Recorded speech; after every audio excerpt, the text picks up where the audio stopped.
Hi lovely peaches! Today I'm going to be talking about why it's challenging to be in a relationship when you work in the theater industry. These are the underlying messages I want to get across to you today in this video.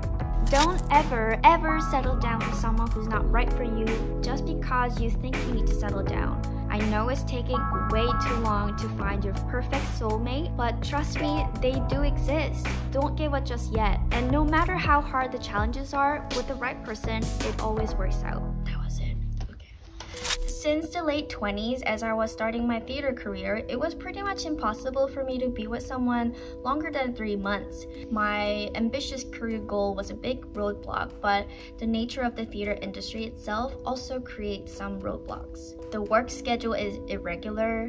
We don't get regular weekends off, especially when you're just starting out.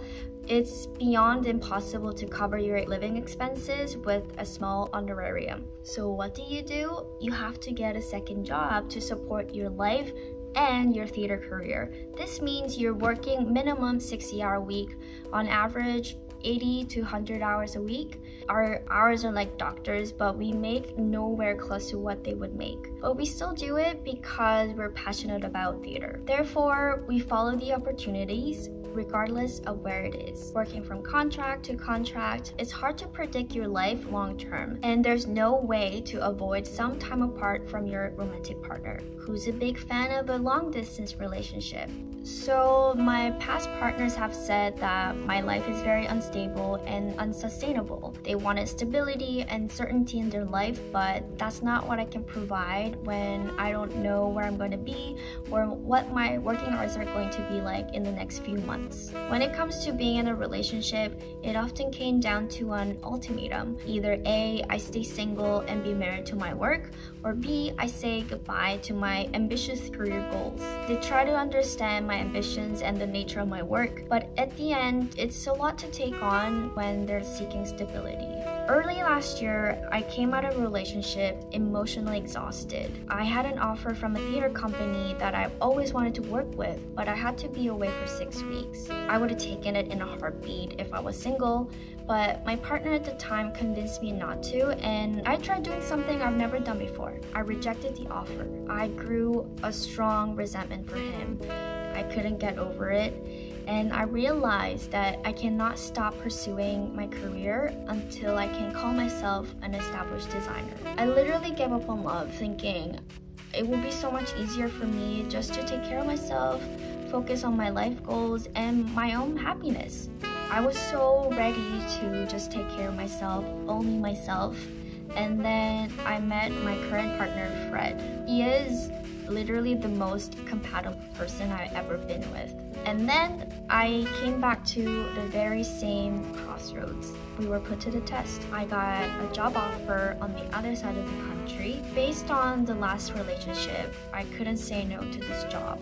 Then the question became, are we going to continue this relationship or do we part ways? After so many heavy conversations, we have decided to save both my job and our relationship. It's had its challenges, but today is actually our first year anniversary. It's such a big milestone for me personally because I never thought that I could have both my career goals and a long-term relationship. But if you're with the right person, it is possible. It wasn't right for me to talk myself into settling for someone who's not right for me, only for the sake of being in a relationship or settling down because I'm in my 30s. I think I know why this would have been the perfect time for us to meet. At the point I was giving up on love because I know how rare it is to have this level of compatibility with someone. I truly appreciate every aspect of our relationship. Yes, we still have disagreements, we still have struggles with our differences in our personalities and things that we don't like about each other, but we are able to talk through with 100% honesty and work through our challenges together. I could not have asked for anyone better.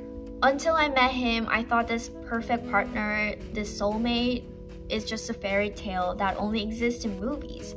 But now I am a firm believer that there's a perfect person for everyone out there. You just haven't met them yet.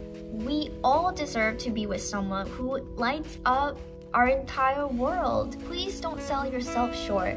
Please don't settle for someone who's not right for you. Be with someone who knows and sees your true value and appreciates you in every possible way. Be with someone who would walk alongside and support you. Be with someone who accepts you as a whole, good and bad, making you comfortable being 100% yourself. Don't give up finding your puzzle piece just because it's taking a long time. You will find it, I know so. And if you have already found your puzzle piece, say and show how much you love them. Thank them for sharing your life and lightening up the weight of this depressing world. Thank you for tuning in. See you next week. P.S. You deserve the best.